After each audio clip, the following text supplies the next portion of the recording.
For centuries, Herodotus's story was easy to brush off because its main location, Thonis Heracleion, was considered a fairy tale. But finding the city, right where ancient writers said it would be, changes the game. It proves the setting of his story was very real. We now know for a fact that Thonis Heracleion was the mandatory port of entry for all Greek ships. If a celebrity couple like a Spartan queen and a Trojan prince sailed to Egypt, this is exactly where they would have ended up. We know the massive temple Herodotus mentioned was real. The physical evidence on the seabed matches up beautifully with his account. Herodotus himself, who visited Egypt and spoke to the priests, was convinced. He even made a pretty logical point. If Helen had really been in Troy the whole time, wouldn't the Trojans have just given her back rather than watch their city and their families be destroyed over a 10-year war? The existence of Thonis Heracleion doesn't prove Helen of Troy hid there, but it takes the story from a fun piece of fiction to a plausible historical alternative.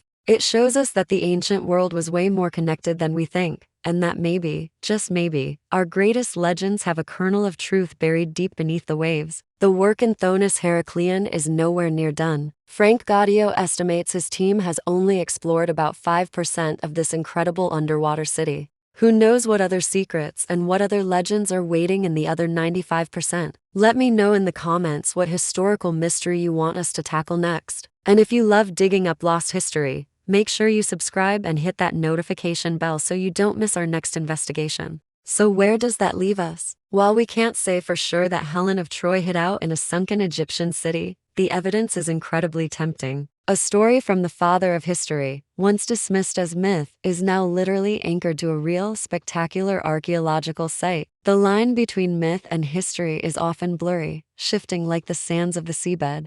Thonis Heracleion is a stunning reminder that sometimes, the most amazing truths are buried just beneath the surface of the stories we thought we knew. The face that launched 1,000 ships might have taken a little detour to a lost Egyptian city that, just like her story, was waiting to be found.